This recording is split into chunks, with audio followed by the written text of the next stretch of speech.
Profesor Ganefri kembali dilantik menjadi Rektor Universitas Negeri Padang.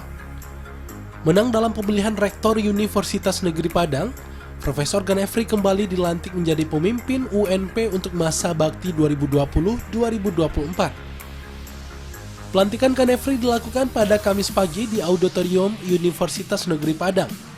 Pelantikan secara virtual dan dipimpin oleh Sekjen Kemendikbud Ainun Naim.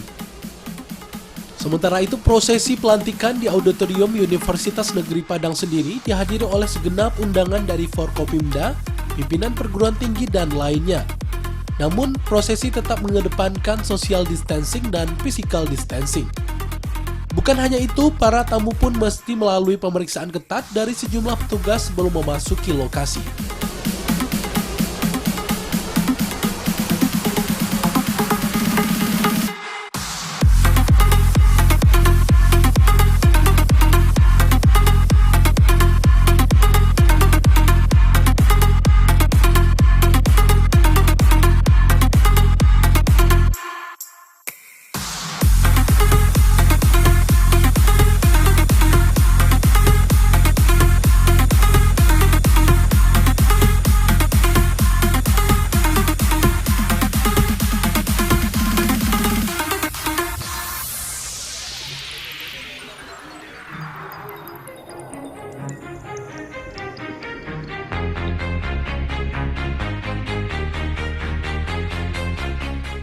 Profesor Ganefri merupakan Rektor Universitas Negeri Padang 2016-2020. Dalam pemilihan terbuka yang dilakukan beberapa waktu lalu, Ganefri menang telak dari dua calon lainnya yaitu Profesor Syahrial Bakhtiar dan Dr. Refnaldi. Oleh sebab itu, Profesor Ganefri kembali dilantik untuk menempati posisi pucuk pimpinan Universitas Negeri Padang untuk masa bakti 2020-2024. Berlangsung dalam suasana pandemi namun tidak mengurangi kekhidmatan kegiatan.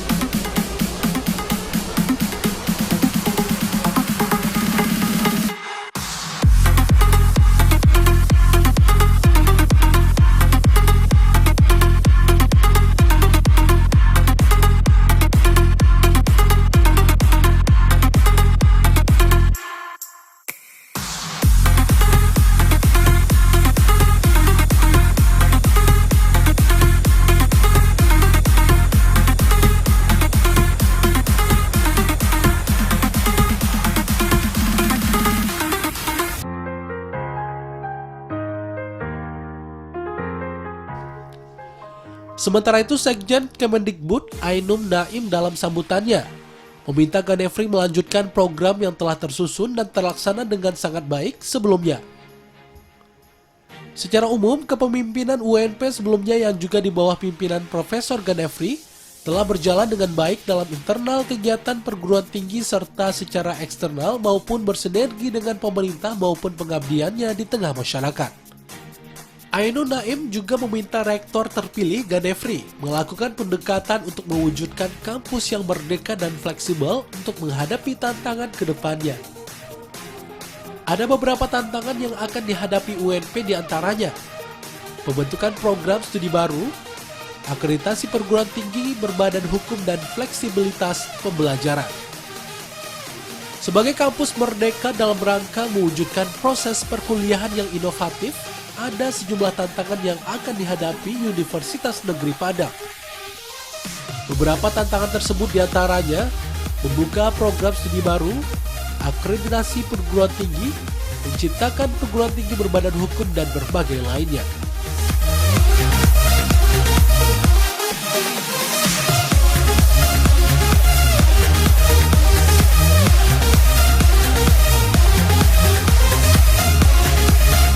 Bangsa dan negara Republik Indonesia tanggung jawab memelihara dan menyelamatkan Pancasila dan Undang-Undang Dasar 1945 serta tanggung jawab terhadap kesejahteraan rakyat. Sumpah atau janji ini di samping disaksikan oleh diri sendiri dan oleh semua yang hadir sekarang, juga disaksikan oleh Tuhan Yang Maha Esa karena Tuhan itu Maha Mengetahui. Tuhan mengetahui apa yang tampak dan apa yang tersembunyi dalam hati saudara-saudara. Dan kepada Tuhan itulah akhirnya pertanggungjawaban akan saudara-saudara berikan. Selanjutnya, untuk saudara yang beragama Kristen, saya berjanji untuk seluruhnya bahwa saya akan setia dan taat kepada Undang-Undang Dasar Negara Republik Indonesia tahun 1945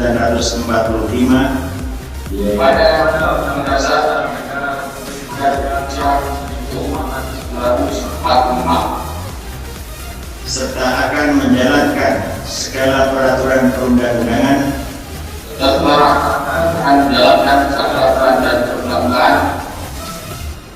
dengan seluruh-seluruhnya demi dharma bakti saya kepada bangsa dan negara, bahwa saya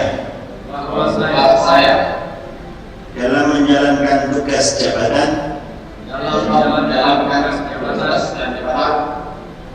akan menjunjung tinggi etika jabatan,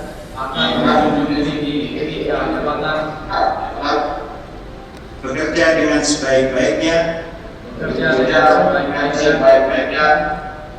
dan dengan penuh rasa tanggung jawab,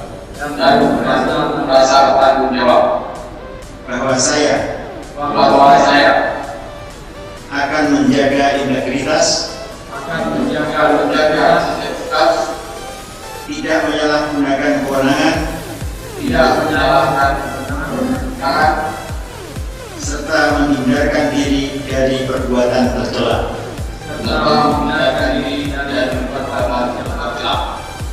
Untuk saudara-saudara yang beragama Kristen, kiranya Tuhan menolong saya.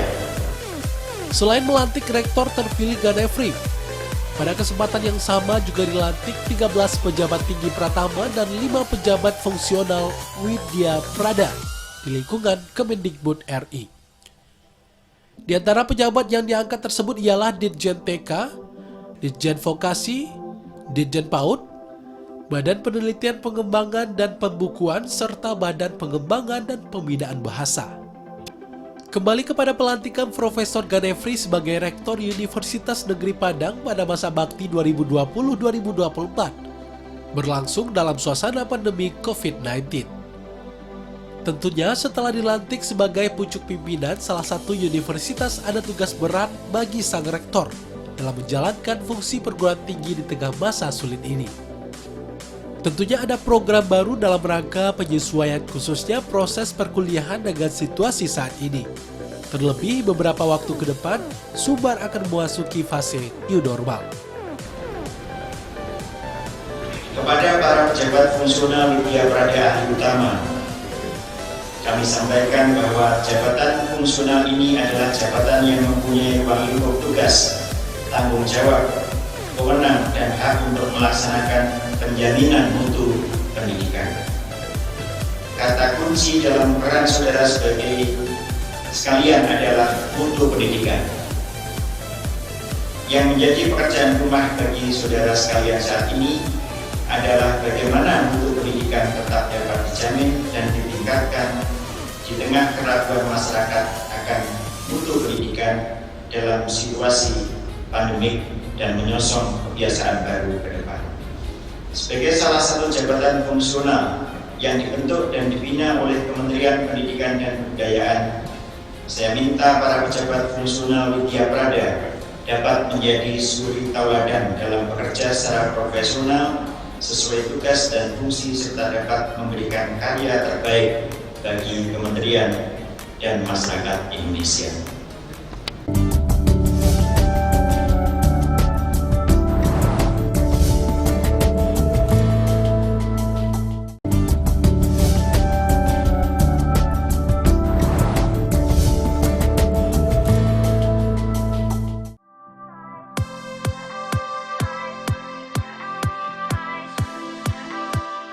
Sesuai apa yang diungkapkan Sekjen Kemendikbud, UNP menuju kampus Merdeka dan Merdeka Belajar.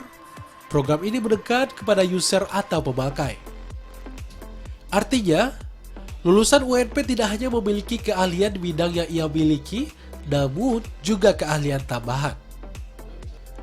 Program ini berlangsung secara nasional maupun di Universitas Negeri Padang, menyerahkan skill tambahan tersebut kepada lulusan terkait skill tambahan apa yang akan ia miliki.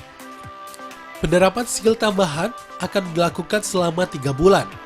Pastinya penerapan skill tambahan di luar skill yang ada bagi lulusan ini tidak lepas dari upaya menjawab tantangan yang ada ke depannya.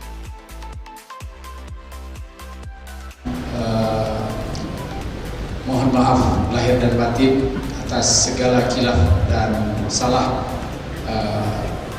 baik sesama antara keluarga besar Universitas Padang dan juga pada bapak-bapak ibu pejabat daerah yang telah hadir pada pagi hari ini.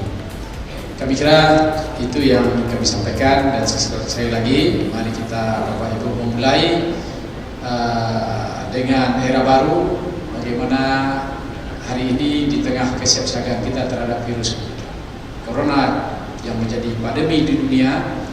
Dan tentu kita harus bisa dan tidak mungkin kita terlena dalam kondisi-kondisi yang tidak memungkinkan lagi kita kembali kepada kondisi awal sebelum virus corona mewabah di negeri kita ini. Mari dalam suasana kesiapsiagaan ini kita bisa hidup normal dengan tetap mematuhi protokoler penanganan standar kesehatan terhadap wabah virus corona ini. Dan kami yakin dengan kita tahu, dengan kita disiplin dalam menangkal penularan virus ini, kita akan bisa beraktivitas walaupun dengan segala keterbatasan.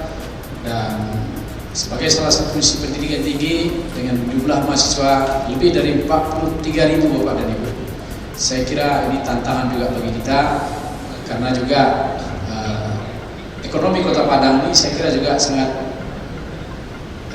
berperan dengan keberadaan mahasiswa UNP yang 43.000 ini, yang saat ini semua pada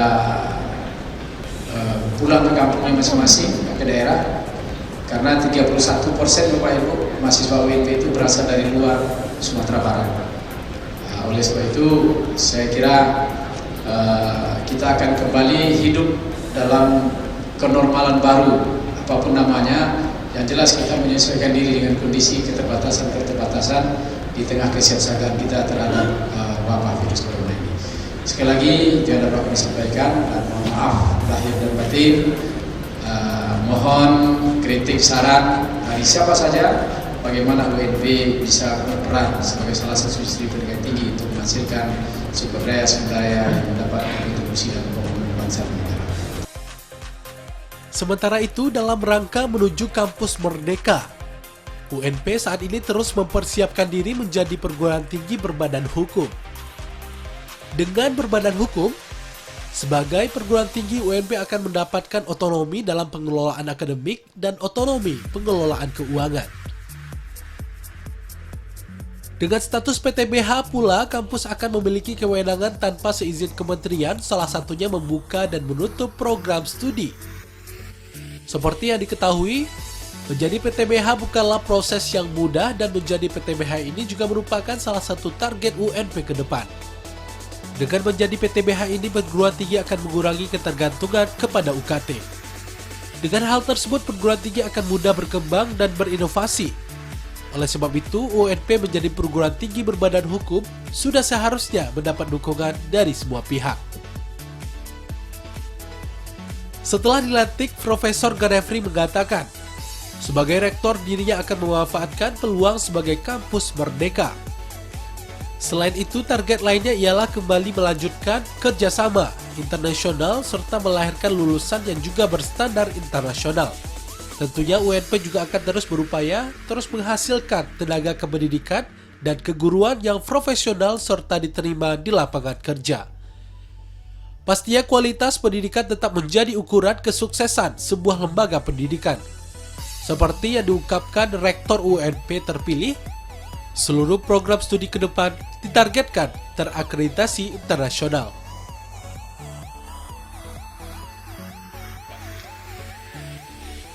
Ya, alhamdulillah pertama tentu bersyukur kita kepada Allah ya, karena proses pelantikan Rektor UNP untuk periode 2020-2024 sudah bisa berjalan dengan baik, walaupun melalui virtual, tapi saya kira tidak mengurangi makna.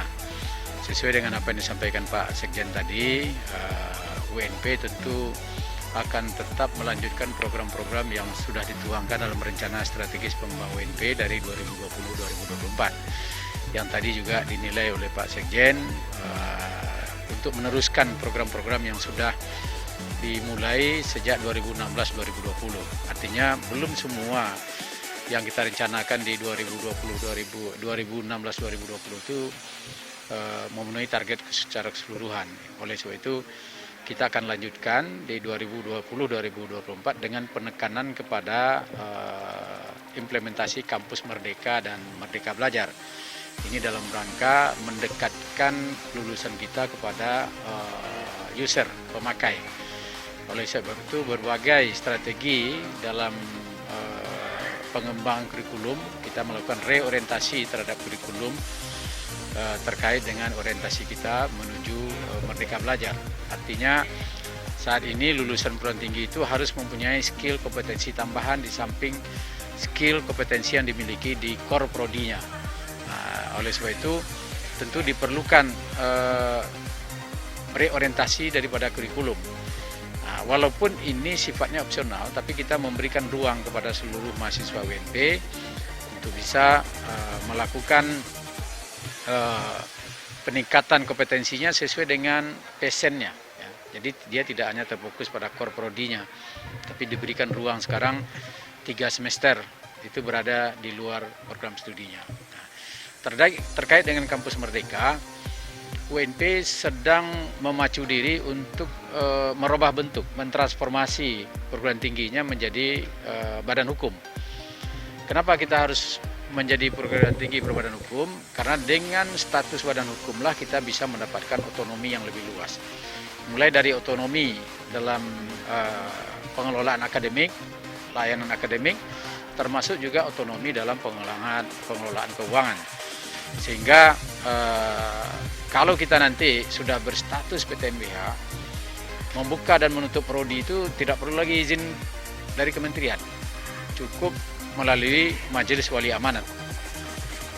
Artinya kalau prodi itu nanti dibutuhkan oleh pasar dan jelas lulusannya akan terserap ya, sesuai dengan kajian yang kita lakukan, tentu ini akan kita buka. Demikian juga yang memang sudah jenuh di pasar kerja, ini akan kita tutup. Termasuk juga untuk menggali income generating lembaga, sehingga beban pengelolaan perguruan tinggi ini tidak hanya tertumpu kepada uang kuliah tunggal UKT. Jadi konsep dari PTNBH itu sebenarnya kita mengurangi ketergantungan kita kepada UKT. Sehingga mahasiswa akan terkurang bebannya. Kita akan lebih fokus menggali income generating dari sisi pengolahan aset dan kerjasama dengan luar, baik di dalam maupun di luar negeri. Sementara itu, Sekjen Kemendikbud Ainun Naim juga mengatakan, masa pandemi telah menciptakan perubahan di segala aspek sehingga perlu solusi secara menyeluruh. Hal tersebut juga menjadi tugas perguruan tinggi. Kesenjangan akan timbul dengan penerapan proses perkuliahan jarak jauh yang tentunya menimbulkan kesenjangan dalam mengakses. Inilah yang menjadi tugas perguruan tinggi untuk mengatasi hal tersebut. Memasuki new normal nantinya, semua pejabat yang dilantik diharapkan segera melakukan koordinasi di internal masing-masing. Akan ada pola kehidupan baru yang diterapkan termasuk dalam proses perkuliahan. New normal harus disikapi agar dalam masa tersebut target perguruan tinggi tetap tercapai. Ya, kenormalan baru kita merencanakan ini, kita kan sedang menyusun SOP ya, sedang melengkapi sarana prasarana. Seperti masuk ke sini tadi kan, ya minimal semua ruang kelas seperti itu. Jadi tersedia tempat cuci tangan, tersedia hand sanitizer, tersedia alat pengukur suhu, dan kita pastikan orang yang mengikuti perkuliahan itu adalah orang yang sehat. Nah, kemudian khusus untuk UNP di semester Juli-Desember ini kita akan lebih fokus kepada mungkin pembelajaran teori tetap melalui daring. Ya, karena UNP punya platform e-learning ya. Jadi bukan daring misalnya melalui WA, melalui Zoom, tidak. Kita punya platform e-learning unp.ac.id. Jadi situ sudah tertata. Jadi pembelajaran secara asinkronus. Jadi pembelajaran e-learning itu ada dua, asinkronus dan sinkronus. Sinkronus itu melalui Vidcon. Nah, UNP punya platform gabung kedua-dua ini. Dan alhamdulillah dosen UNP sudah mendekati 80% yang menggunakan platform ini. Jadi tidak ada yang pakai SMS, pakai WA, pakai benda. Jadi kita pakai platform. Materi bahan ajar sudah tersedia. Jadi kita punya learning management system. Universitas Negeri Padang merupakan salah satu perguruan tinggi terdepan di Sumbar dan diperhitungkan di tanah air. Sebagian mahasiswa dan mahasiswi UNP berasal dari luar Sumbar. Artinya UNP masih menjadi salah satu lembaga pendidikan yang diminati dan hal tersebut tidak lepas dari mutu lulusan yang dihasilkan. Seperti yang diungkapkan Rektor UNP terpilih Ganefri, jika salah satu tugas perguruan tinggi ialah memastikan mutu kelulusan serta sejauh mana lulusan terserap di dunia kerja. Kembali terpilihnya Profesor Ganefri tentunya harapan bagi sebuah pihak agar Universitas Negeri Padang terus berkembang ke depannya. UNP adalah aset Sumbar yang keberadaannya telah diakui dan dirasakan bukan hanya bagi masyarakat Sumbar, tapi juga daerah lainnya. UNP memiliki peran penting dalam pengembangan sumber daya manusia di tanah air, serta diharapkan tetap menjadi mitra bagi perguruan tinggi lainnya di Sumatera Barat. Pada kesempatan ini, pertama, saya mengucapkan selamat dan sukses kepada Profesor Dr. Ganefri PhD yang kemudian kembali diberi amanah, pertama tentu oleh negara begitu ya, yang pada hari ini telah dilantik kembali oleh Menteri Pendidikan dan Kebudayaan yang dalam tadi diwakili oleh Bapak Sekretaris Jenderal Kemendikbud. Untuk itu pada kesempatan ini saya ingin menyampaikan juga bahwa peran UNP di dalam membangun dan mengembangkan sumber daya manusia, saya pikir ini merupakan salah satu hal yang tetap menjadi komitmen. Seperti halnya kami juga di Universitas Andalas, ini adalah merupakan mitra yang dapat kita bersama-sama untuk mengembangkan sumber daya manusia ke depan. Kemudian yang kedua, kita juga berharap dengan kondisi sekarang, terutama pandemi COVID-19 yang sedang berlangsung, tentu ini adalah ke depan tentu kita mengharapkan ada inovasi-inovasi baru di dalam penyelenggaraan proses pendidikan ke depan. Mungkin itu sekali lagi, selamat untuk Profesor Ganefri, selamat untuk semua keluarga besar UNP, mudah-mudahan semua sukses dalam menjaga amanah. Sekian, terima kasih.